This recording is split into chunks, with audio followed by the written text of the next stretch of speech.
I was down, but now I'm up. Yeah, this all God, this ain't no luck. Yeah, I used to be stuck in that mud. Whoa. Yeah, I was down, but now I'm up, up, up, up. I was down, but now I'm up. Yeah, this all God, this ain't no luck. Yeah, I used to be stuck in that mud. Yeah, yeah, I was down, but now I'm up, up, up, up. I was down, but now I'm All right, hello, and welcome back to the In the Cut podcast. Here with your main man, Caleb Carter, and we have a special guest today, Mr. Gary Washburn. Before you speak, Gary, I do want to give you a formal introduction so the people that know at home know who they're listening to. You've been a writer for the Baltimore Orioles, for the currently now for the Boston Celtics.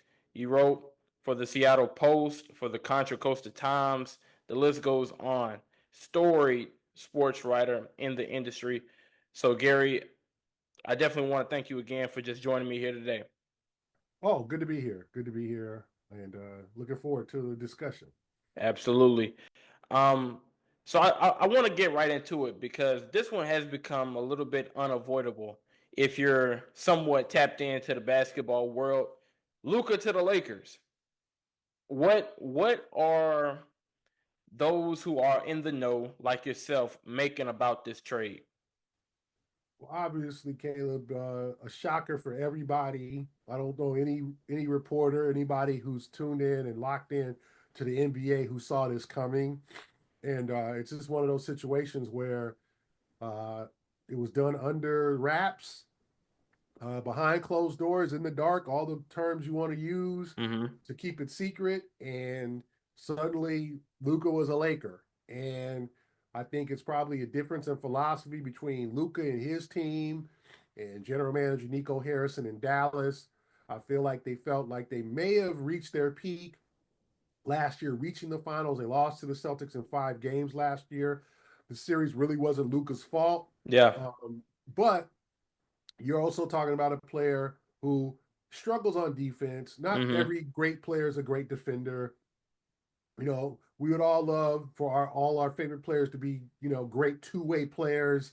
That just isn't the case, and it's never been the case in the NBA where every great player is a great defender. Mm-hmm. There's guys who are occasional defenders, guys who defend when it comes down to the nitty-gritty of the playoffs, other guys who just try, and other guys who don't try. They'll do a little bit, but they want to save all their energy for the offensive side.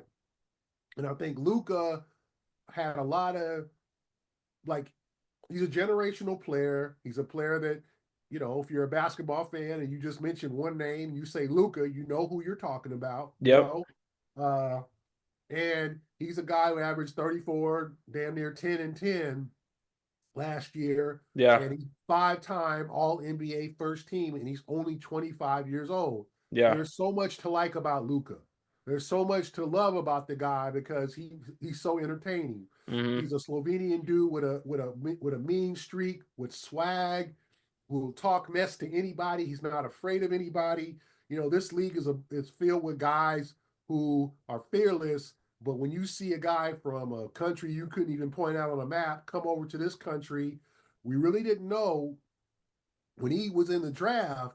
The thing is, we didn't know a lot about Luka in 2018. We know it was Luka and it was Trae Young, Yeah. Marvin Bagley coming out of Duke. People thought he would be a real star. Yeah. DeAndre Ayton, Mm-hmm. who's now in Portland, was kind of the number one overall pick. I mean, Yep. if you were to draft again, you would take Luka. The Phoenix Suns would have taken Easily. Luka, right? Yep. And then Trae would have been number two. Uh, Sacramento passed both of them to take Marvin Bagley. You see how Yep. that worked out. That was not a good draft for them. Yeah. But for him to not only live up to all the expectations, but to exceed them, because Oh we yeah. didn't know. We've seen guys in the recent year, Dragon Bender, who didn't last long in the league, Dante Exum, these mystery guys who come into the league that we don't see, who might have been playing professional basketball since they were 14 and 15 years old, coming to the draft. You're like, well, how are they going to work out? Are they going to be Yeah. a star? Are they going to be a role player? Are they going to be back in Europe in the 3 or 4 years? Well, Mm-hmm. Luka exceeded everybody's expectations. No one could have predicted this kind of success for Luka. Nobody. Not the Mavericks, nobody. The Mavericks had to be doing backflips when they turned out to see how good this kid was. Yeah. Uh, so when you trade a generational talent, it's going to be shocking, and we'll maybe find out down the road the reasons besides his quote unquote lack of conditioning. So to me, I was shocked, but obviously, I think it might have been a power struggle between his team and Nico Harrison. When you have a player of his ilk, of his skill set, he kind of, in many ways, like LeBron did in Cleveland, and he Dwayne Wade in Miami, he kind of runs the organization in some senses. He brings his team on. He has his guys that travel with him. He's, hey, I need my mama to have this. I need my Mm-hmm. friends to have that. I need tickets in this section. Yep. That's what you do to your star players. You're not doing that to the 12th man. You're doing Yeah. that to your premium players. Okay, my father needs tickets to every game, and he needs 2 tickets to every game, and he needs all access to the club, to the M Club, where he can get drinks and have like all that. You Yeah. set that up. Maybe there was a power struggle where maybe Nico Harrison looked and said, "This dude has too much power. We need to change this. We need to change the complexion of our organization and become more of a defensive team as opposed to being so reliant on one player." Because Luka was leading the team in rebounding, leading the team in assists, leading the team in scoring, right? Yeah. And so I just think it's a risky trade. I think the Lakers are ecstatic to have Mm-hmm. Luka.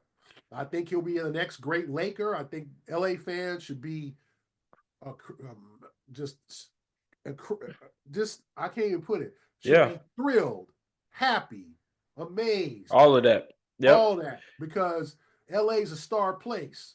There was, Magic in the down years when Magic retired. Then it was Kobe and Shaq came in the same year. And Yep. then it was Kobe when Shaq left. And then it was some lean years later in Kobe's Then career. you got LeBron. Yep. Then all of a sudden they tried like Steve Nash, that didn't work. They tried Dwight Howard, that didn't work. Then they bring in Bron, who brings in AD. Yep. So you're still significant, even though you're not all that good. You won the bubble championship, and that still counts. But since then, it's been some lean years, some tough times, and some coach going through coaches. But now you got your next generational superstar who is international in a city that everybody knows somebody. Every country has representation in LA. Yeah. There's going to be a Slovenian. I'm sure there's a Slovenian community in LA Mm-hmm. that's going to pull out the flag and welcome him, and he's going to be eating at these great Slovenian restaurants, and Yeah. so he's gonna feel the love. So I think for the Lakers, it was a no-brainer, Yeah. even though it required Anthony Davis. You're thinking about the future, like Rob Pelinka said. You are thinking about the future. You're not thinking about 2, 3. You're thinking about 10 years from now. Who do you hand the franchise to? Luka's that guy. Yeah. I mean, and you spoke about it, and it backs up a lot of what I've heard about the trade when in regards to Luka having so much power in Dallas. It's been reported that since ever since Mark Cuban kind of gave up his ownership responsibilities, Nico Harrison kind of took the bull by the horns and said, "This is my organization." And I mean, we heard it in the press conference with Nico Harrison and Jason Kidd. He said, let's make this clear. Jason had nothing to do with this. This was my decision. It was my choice to send Luka to LA. And if I'm a Dallas fan, which I'm not, I don't understand how you can even stomach having Nico Harrison as your GM. What do you think? Well, it's a risky move that could cost him his job eventually. He could go into the Hall of Fame GMs, and there's not a Hall of Fame GM, but he could go if Dallas wins a championship or 2 out of this, Yeah. which we don't think they will, but then he goes down as the genius GM who made the risky move. If it doesn't work out and Luke ends up being a perennial all-star in LA, which he already has been in Dallas, he leads them to a championship. They get pieces around him because eventually LeBron's going to retire. Okay, now you got like Austin Reeves and Dalton Connect, but you're going to need a number two guy. Maybe it's Connect, who knows? Uh, you're going to need a dude pair with, whether it be a big, you're going to need that guy eventually. So you either sign him or trade him or whatever you're going to do down the road. And it could cost Nico Harrison his job. And I think it sounded like Nico was willing to take that risk. You got to credit him for his boldness. Maybe not for his general manager intelligence. Mm-hmm. And if you have an issue with Luka, maybe you find a way to work it out. Maybe you say, okay, Luka, like, this is what we need from you. Mm-hmm. This is what we like, a personal chef. We'd like to work with this new workout guy. But you can't force a guy to be dedicated, especially in the off season. So maybe, and it sounded like in the off season, and I don't know if you noticed, like Luka would come into camp in shape. It would just be during the season. He's a guy we've known that likes to drink beer. It's not a really good thing for a professional athlete to have a couple of beers. That's really good, maybe on occasion, but you don't know how often he's drinking. You don't know what he's eating. And obviously, the NBA player's diet, you would, on an off day, yeah, you could have a structured diet. But Gary, I got a question for you. I mean, and you would know better than I. Is that overblown? The conditioning thing, because hear me out. When we're talking about Luka, he just took the team to the finals, played the most minutes in the league, and he just played overseas during the Olympics for his country. So I mean, I get that, you want your guys to not maybe have the beer belly when they coming in, but obviously this guy isn't just sitting on the couch. He's playing basketball. So how much can we put into that complaint of him being out of shape? Yeah, Caleb, I agree that if he's putting up 35, 34, 9, and 9, Yeah. and he's not in shape, there's a problem, right? What does that say about his skill set? Do you want him to be more disciplined? I'm sure, Sure. yes. Okay. Yeah.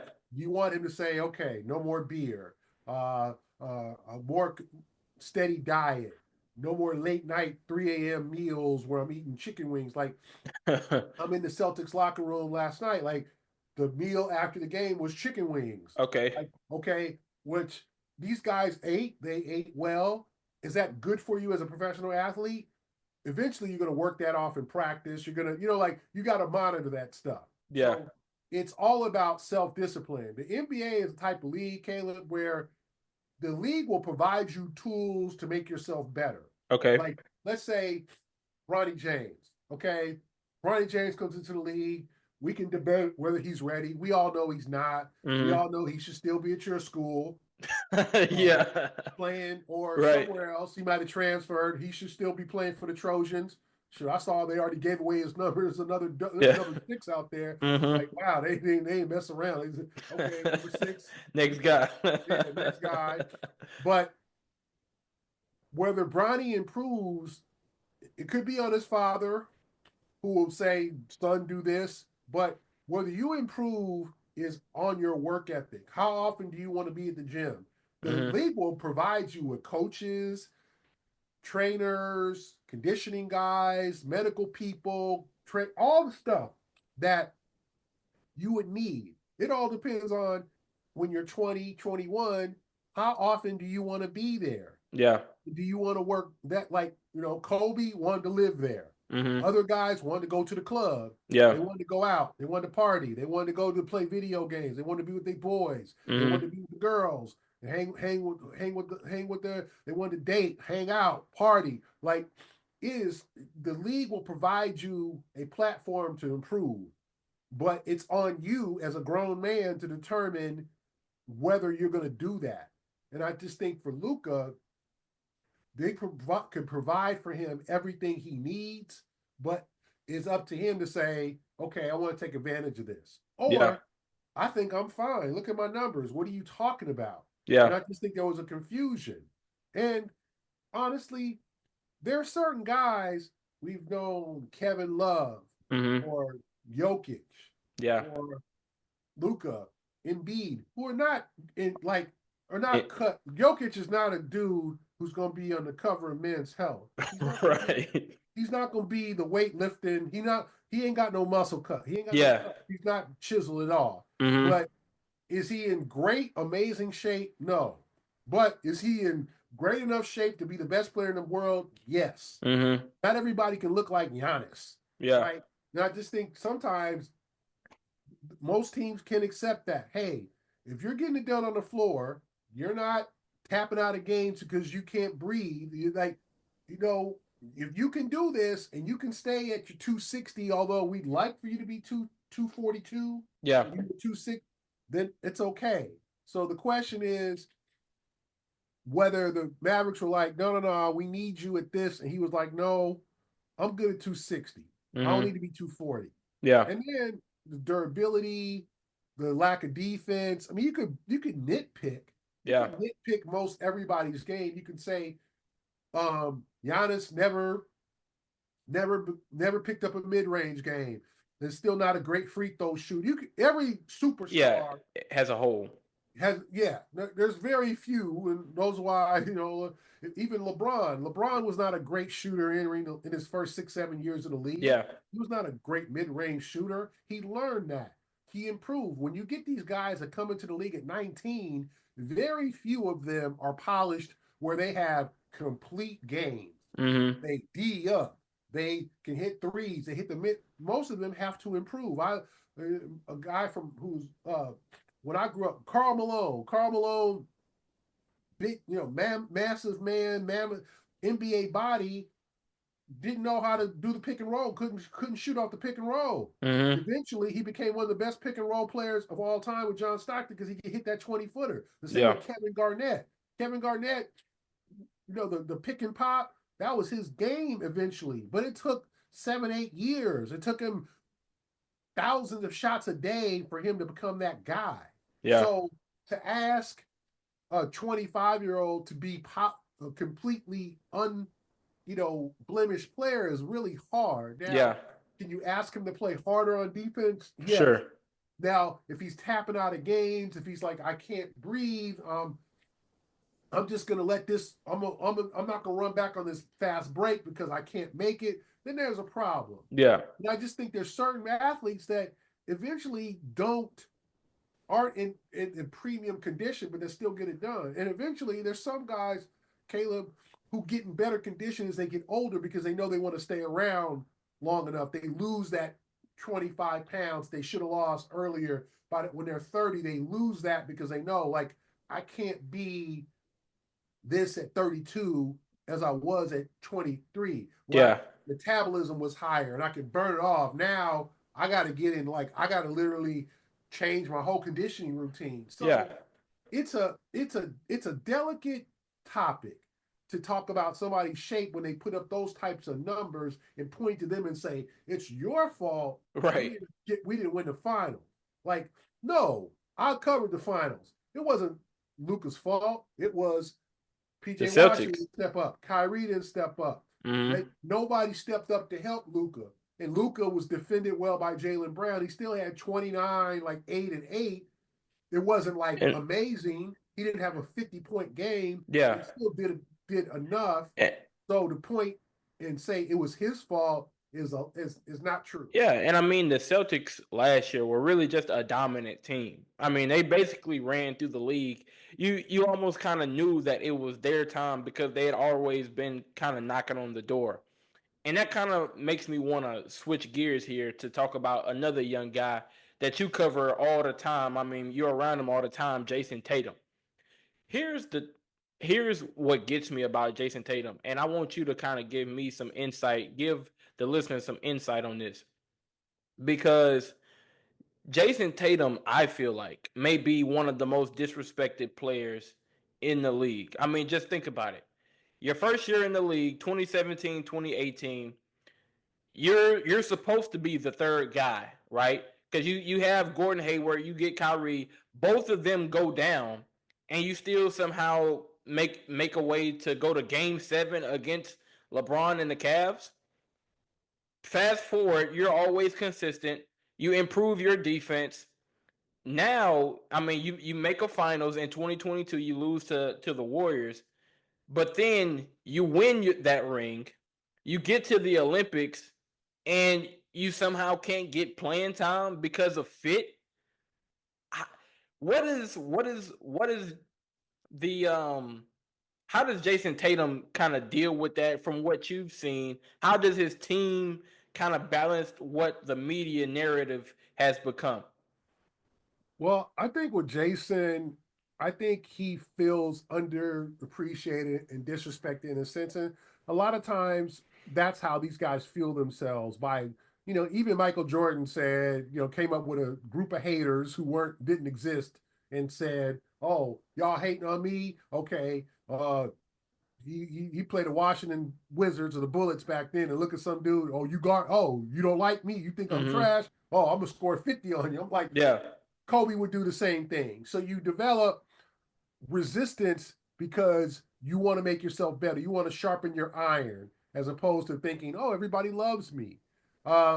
So Jason definitely understands he has detractors. He has people who don't think of the world of him, and he found out at the Olympics. Unfortunately for him, tough time for him because I think he feels like, "Hey, I'm a top 5 player. Mm-hmm. I should be out there uh, playing." But also, I think in the Olympic situation, Caleb, you're talking about Steph Curry's got to play, Yeah.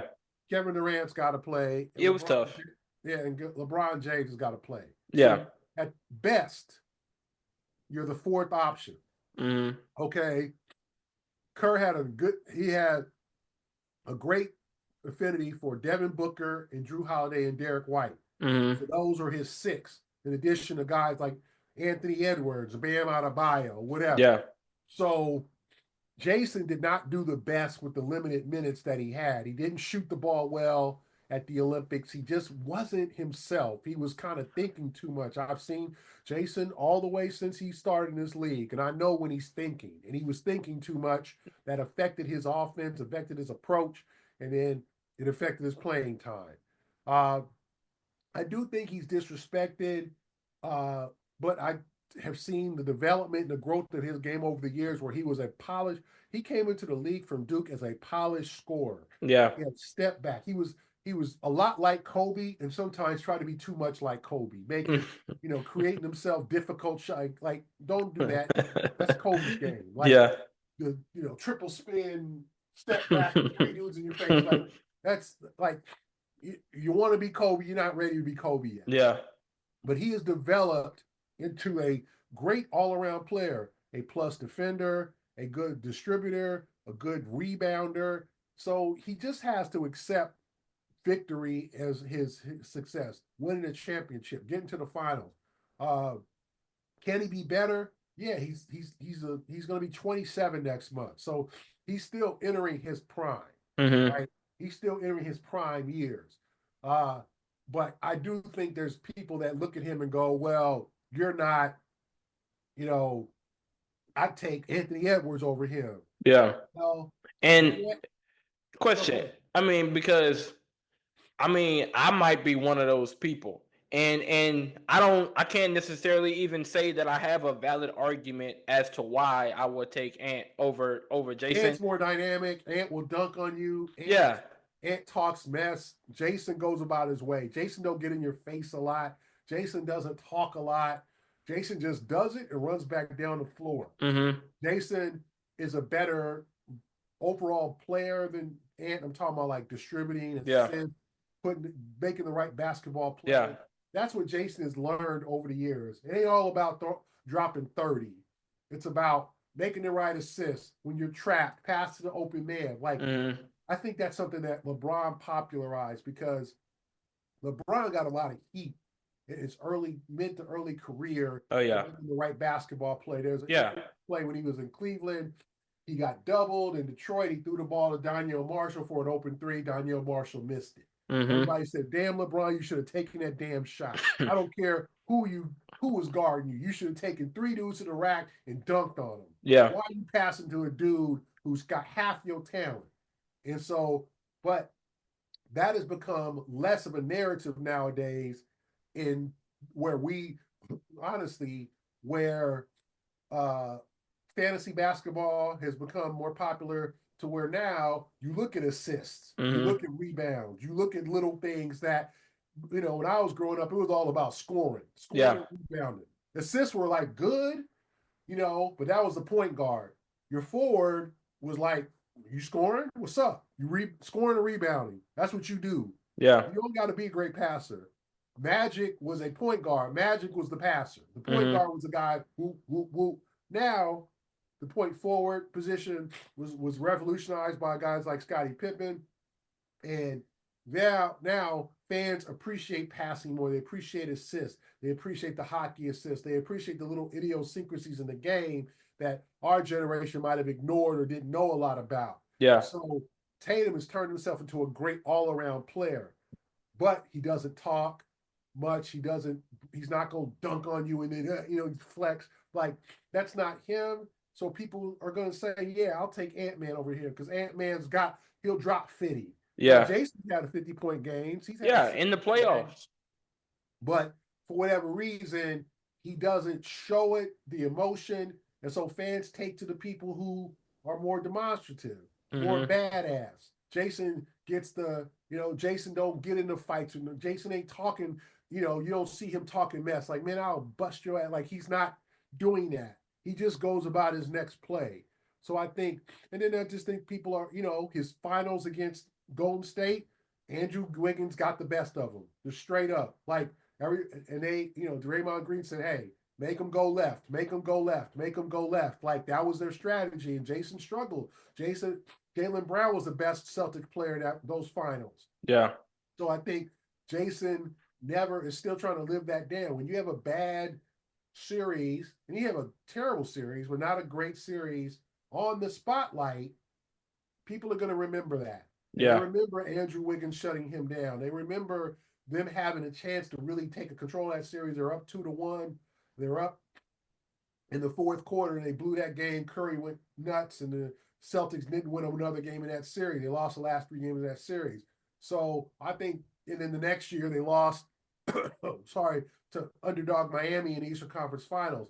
I think Jayson has taken a lot of that. Now the finals got the monkey off his back, Yeah. but there's still people, who look at him and go, yeah, you top 10, but man, you ain't top 5. Yeah. So you look and you're like, well, do you try to prove them wrong or just keep doing what you're doing and keep winning? Yeah. Is the decline of the NBA overblown? Because, right, for me personally, I'll say my love for the NBA has slightly faded, but it's not for the reasons that other people have said. People will point to the 3-point shot. I mean, I don't necessarily care too much about that. Even when I go to games, I haven't noticed that it hasn't become that much of a problem for me. I mean, but that's just me. Adam Silver came out and said that the quarters need to be shortened to 10 minutes. I don't see the reasoning for that. For me, I think it is a lack of star power, or at least guys you can buy into. Speaking of Jayson Tatum, he's hard to sell because he isn't as expressive as you would want him to be. I mean, so what do you think about, the quote unquote decline of the league? Oh, that's a good question.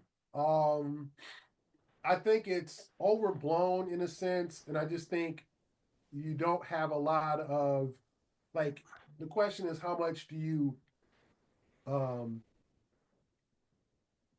love the game? Like, I think there's a lot of casual fans who Sure. want to see slam dunks, who want to see uh trash talk. They want to see Shaq.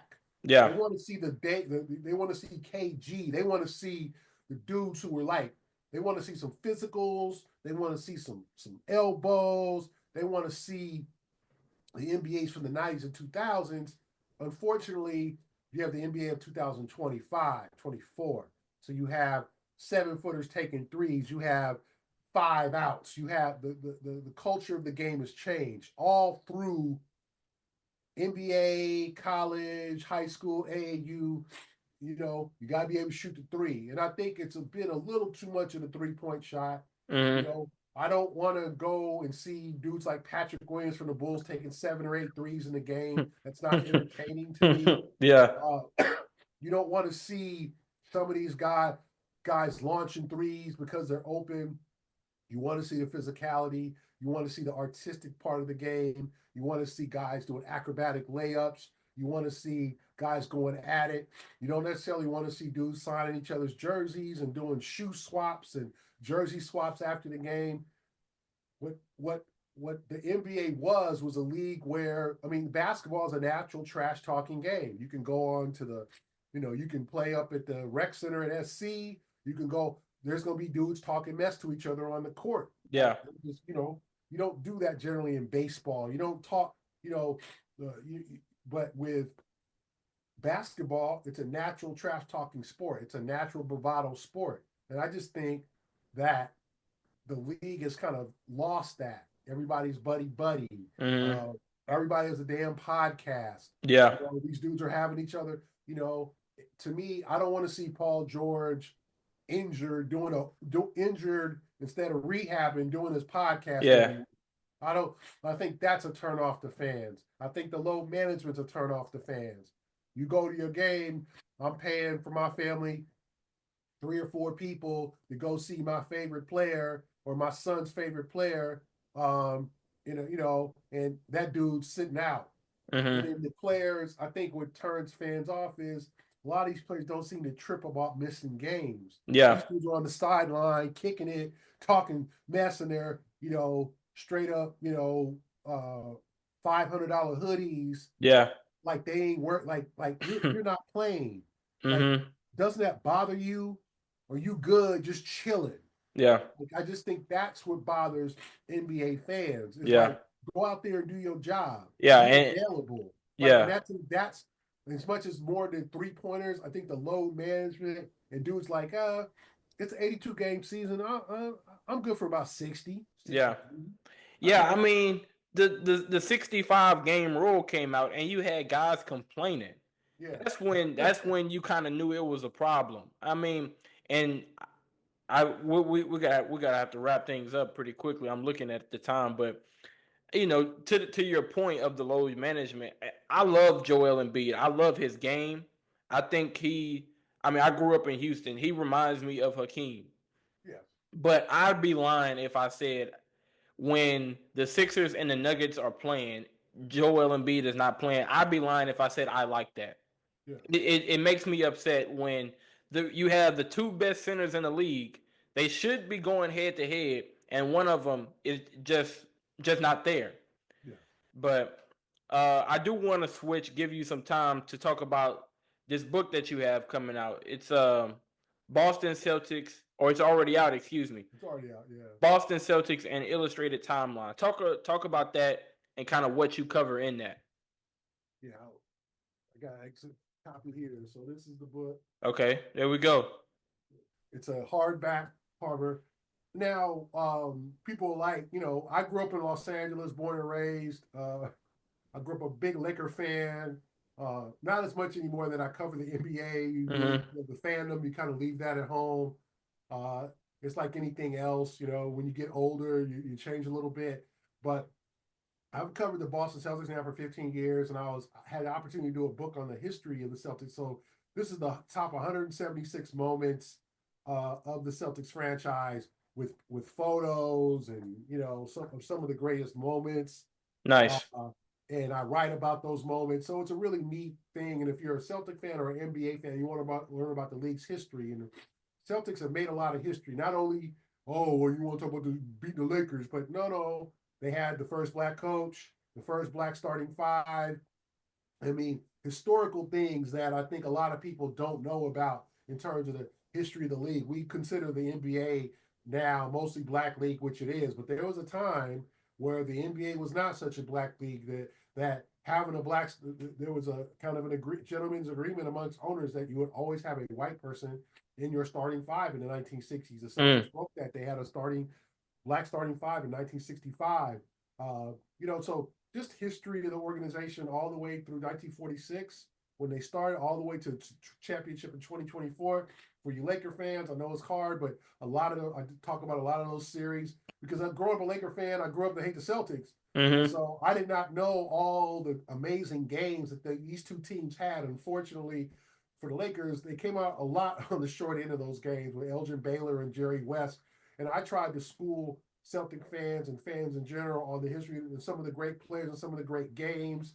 And so it's an educational book for me. If I was a young basketball fan, I wanted to learn, I would buy it, not because I just wrote it, not toot my horn, but I just think it was a lot because I learned in the research studying the team before I was born, and looking at old YouTube video. Because nowadays, unfortunately, with the NBA, Caleb, if you look at with the Super Bowl coming up, right? Yeah.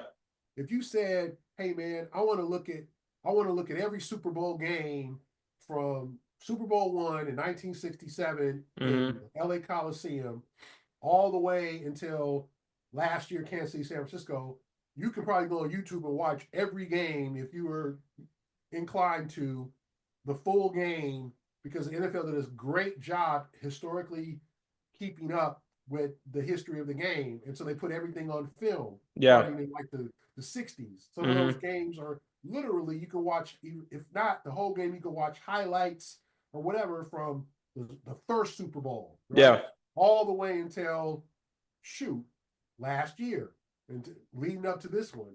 The NBA, not so much. If I wanted to watch a tape on the 1968 NBA Finals, I got to patch things together, look at highlights, things like that. So unfortunately, the NBA, didn't do as much to appreciate the old heads, the Dr. J's, the Bill Russells, the Wilt Chamberlains. We talk about Wilt Chamberlain like, he scored 100 points in the game. But what this book does, and a lot of books coming out, is describe the history of the league before Michael Jordan came along, before Dr. J, because it was a league that was still great.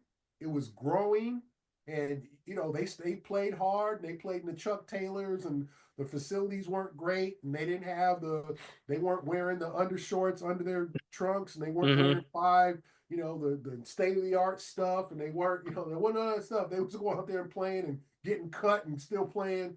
So what I try to do in this book is just describe to fans some of the great moments and players in Celtic history, and I hope the fans enjoy it. And it's even for basketball fans, not just Celtic fans. Yeah. Okay. I don't like the Celtics. Like if I see a history of the Detroit Pistons, I'm gonna read it because there's guys in the Pistons I actually like. Yeah. And, and so I just think it's a book for everyone. So if you can, listeners, try to check it out. It's called The Boston Celtics, the Illustrated Timeline. Definitely. The Boston Celtics, the Illustrated Timeline. Definitely going to have to check it out. Because you think about it, they really did lay the foundation for what we have today. We already know about the Russell dynasty, the Cousy times. We talk about Larry Bird, Kevin McHale, all that before, what we have today. But Gary, I do want to say thank you once again. And I really mean that, because you didn't have to do this. Thank you for giving us your time. Definitely appreciate having you on. Oh, anytime. Appreciate you having me, and it was a good conversation. Yes, sir. Thank you again. And thank you for listening to the In the Cut podcast. We out of here.